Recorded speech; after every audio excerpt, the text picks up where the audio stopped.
hari Minggu. Wah, selamat datang adik-adik semua di Rehoboth Kids. Dan hari ini kita sama-sama mau memuji Tuhan dan mendengarkan firman Tuhan. Benar sekali Kaisa. Kita mau ulang ayat hafalan kita yang minggu lalu ya adik-adik ya, yaitu yang terdapat dalam Amsal 24 ayat ke-10 bunyinya. Jika engkau tawar hati pada masa kesesakan, kecillah kekuatanmu. Amin. Yuk sekarang sama-sama kita berdiri, kita memuji Tuhan dengan penuh sukacita.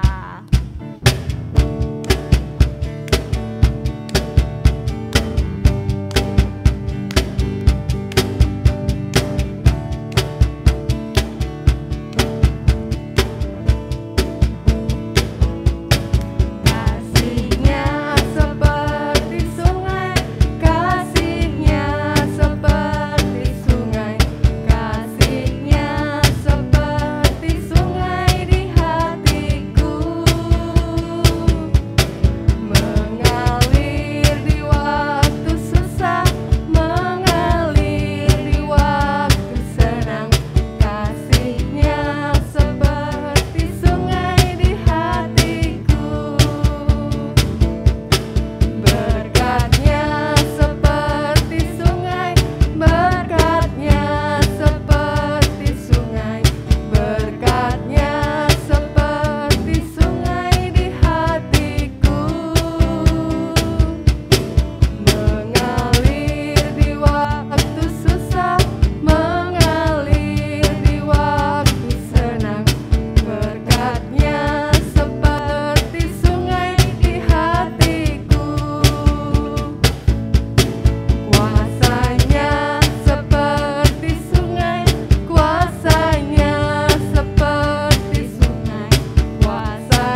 kami bersuka cita hari ini.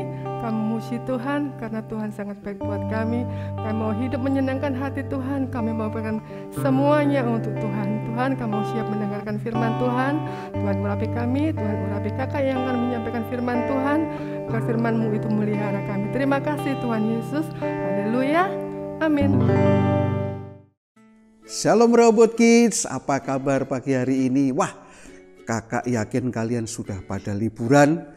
Sekarang kembali bergabung di ibadah ini dengan semangat yang baru. Semangat untuk terus mengingat Tuhan dan beribadah dengan sebaik-baiknya, memberikan yang terbaik buat Tuhan. Amin. Ya, nanti kalau kita ketemu, kakak pengen kalian cerita, wih pada kemana aja ini ya. Oke, baik. Hari ini kita ketemu lagi dalam ibadah di Rehoboth Kids ini. Nah, coba kita akan ulang sedikit tentang minggu lalu dan juga topik di bulan ini. Di mana topik bulan ini adalah Yes, I Win. Dan pada minggu pertama, kalian pasti masih ingat tentang ketetapan hati, yaitu kisah antara Elia dan Baal. Ya, masih ingat ya? Kemudian yang minggu kedua, tawar hati. Kisah tentang Daud dan Goliat. Minggu ini masih tentang hati. Dan pagi ini, di minggu ini, kita akan bicara tentang kisahnya tentang Yunus, ya, di mana dia malah menyimpang dari kehendak Tuhan, sempat menyimpang dari kehendak Tuhan. Nah, ayatnya nih diambil dari kitab Yunus, pasalnya yang pertama hingga yang ketiga. Lumayan ya, nggak apa-apa, pasti adik-adik bisa membaca semua ya. Nah, kakak akan ringkas sedikit supaya lebih mengerti dan lebih enak untuk diikuti ya.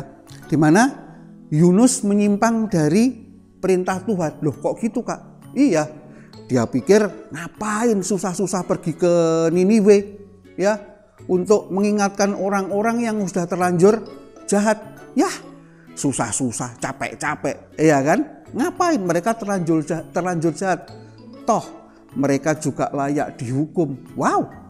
Nah, ingat, perhatikan. Iblis suka dengan yang sedang dipikirkan Yunus ini. Ya, nggak usah susah-susah menegur mereka dengan firman Tuhan. Mereka sudah jahat, hukum aja. Ya, tapi nggak demikian loh dengan Tuhan Yesus kita. Ya, dia punya kasih yang luar biasa dan tidak terbatas. Ya, dia mengutus Yunus untuk pergi ke kota Niniwe, mengingatkan mereka, menegur mereka untuk kembali pada Tuhan. Ini nih, ya diikuti ya. Ini pada saat Yunus berpikir seperti itu, dia mikir ngapain? Nah, Yunus mulai berperang dalam pikirannya, ya, enggak, aku akan ke sana. Tapi di sisi yang lain, ngapain ya, seperti tadi, ngapain ke sana? Sayangnya kali ini Yunus sempat kalah. Ia lebih memilih untuk tidak pergi ke Niniwe seperti yang diperintahkan Tuhan. Kemana dia kak? Dia pergi ke Tarsis. Dia nggak pergi ke Niniwe tapi pergi ke Tarsis. Nah, sejak dari pertama dia mau menumpang kapal, ya, dia sudah punya pikiran, aku pokoknya aku nggak ke Niniwe, aku mau ke Tarsis. Ya, akhirnya sudah berangkat kapalnya sudah berangkat, ya. Tapi ya, dengan kehendak Tuhan, dengan cara Tuhan, ya, Tuhan menegur Yunus. Bagaimana tuh kak? Ada badai di tengah perjalanan, ya. Wah, kapalnya diombang-ambingkan sampai yang menumpang kapal tersebut berkata bahwa wah ini muatannya sebagian harus dibuang, ini harus dibuang muatannya supaya kapalnya tidak terlalu berat dan tenggelam. Akhirnya mereka membuang muatan, tetap seperti itu. Udah sekarang diundi aja, siapa yang mau dibuang ke laut. Waduh, gimana nih, badai besar sementara mereka harus membuang undi, harus diundi. Siapa yang akan dibuang? Ya, dengan cara Tuhan, undian jatuh kepada Yunus. Wah, Yunus harus dibuang ke laut ini. Gimana ini? Ya udah, dibuang, akhirnya dilempar ke laut. Dan atas seizin Tuhan, ya, Yunus dimakan sama ikan yang besar sekali. Dimakan. Hap. Wah, kok dimakan ini bagaimana, Kak? Nah, di situ ya Yunus mulai sadar, dia ingat ya, dia bahkan berdoa sama Tuhan. Wih, adik-adik bisa bayangkan di dalam perut ikan, di situ mungkin ada apa ya, ususnya, wih ngeri.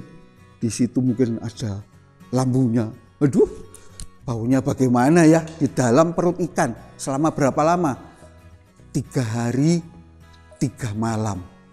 Waduh, di dalam perut ikan, adik-adik ya, gimana rasanya? Nah dari situ Yunus mulai sadar, dia mulai bertobat, ya, dia mulai berdoa, Tuhan tolong Tuhan, Tuhan dengar. Kemudian Tuhan perintahkan pada ikan yang besar itu supaya dia memuntahkan Yunus. Nah, akhirnya dimuntahkan, wah, Yunus keluar.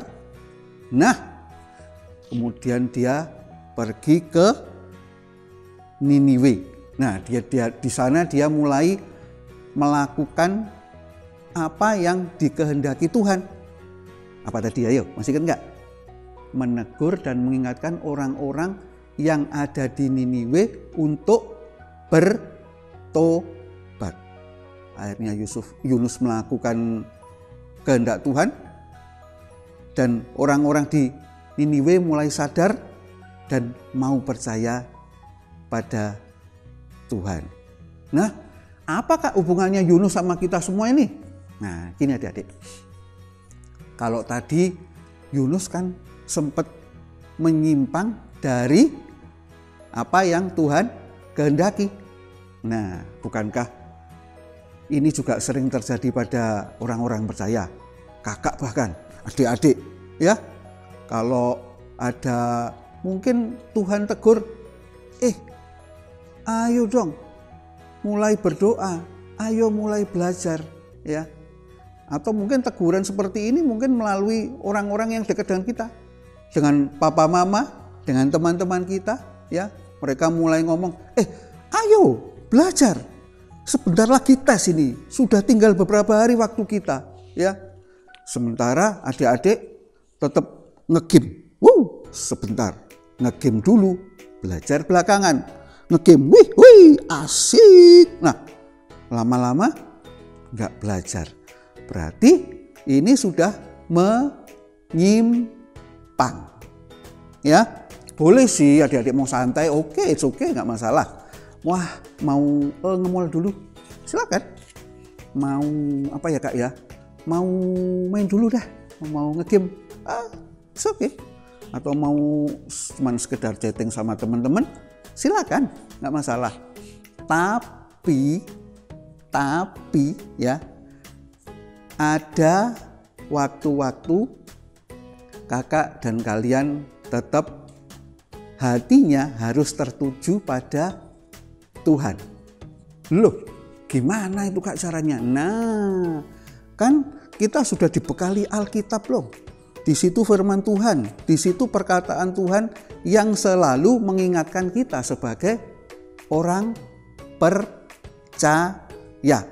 Ya, dengan baca firman, dengan bersaat teduh, ya, supaya hati kita tetap tertuju pada Tuhan. Ya. Loh, kok bisa gitu? Iya. Kalau kita rutin baca Alkitab, kita rutin bersaat teduh, pada saat ada godaan, iblis ngomong nih, ngegim aja dah. Adik-adik bisa ditegur melalui firman yang adik-adik baca. Ayo, Tuhan bilang apa? Ah, iya. Nah, bisa kembali lagi ditegur, oh iya, seharusnya aku seperti ini nih, aku nggak seperti itu. Nah, ya, ketika ada godaan datang, kita tetap mata hati kita tetap tertuju pada kehendak Tuhan. Ya, nah, kalau kita lagi santai, kalau lagi ngemol, terus kita jalan-jalan gak pulang-pulang, wah, jangan ya. Nanti keenakan di sana lupa. Kita harus apa? Kita harus mengerjakan kewajiban kita. Kita harus mungkin belajar. Kita harus membantu orang tua, ya, seperti itu. Nanti keenakan, ngapain pulang? Seperti ini tadi, ngapain ke Niniwe, kan gitu, ya. Nah, sudah jelas ya. Ingat, baca firman, bersaat teduh, rutin setiap hari, pasti kakak adik-adik tidak lagi menyimpang dari perintah maupun kehendak Tuhan. Ya, supaya tetap ingat, nih ada ayat hafalan. Ya, ayat hafalannya terambil dari Mazmur pasal 26 ayatnya yang ketiga. Mazmur 26 ayatnya yang ketiga. Yuk kita baca rame-rame bareng-bareng supaya ingat terus ya. Yuk. Ini, sebab mataku tertuju pada kasih setiamu, ya. Dan aku hidup dalam kebenaranmu. Ya. Yuk kita ulang lagi.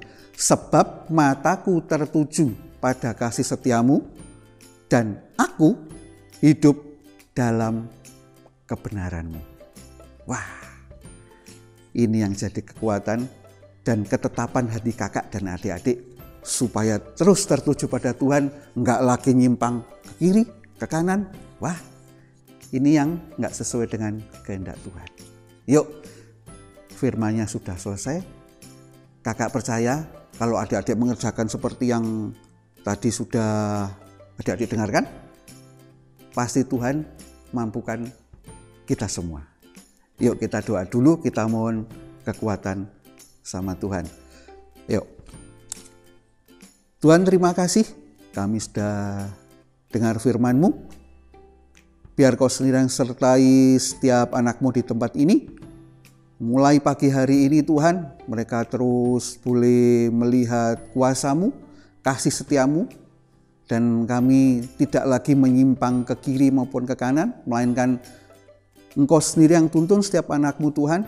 Kami boleh terus ada dalam kehendak-Mu, dan biarlah kami boleh menyukakan hati-Mu Tuhan. Terima kasih Bapa, Kau berikan kekuatan atas setiap kami, Kau mampukan anak-anak-Mu ini untuk terus ada dalam jalan-Mu Bapa. Dalam nama Tuhan Yesus, kami sudah berdoa, kami serahkan anak-anak Rehoboth Kids ini ke dalam tangan-Mu. Haleluya, amin.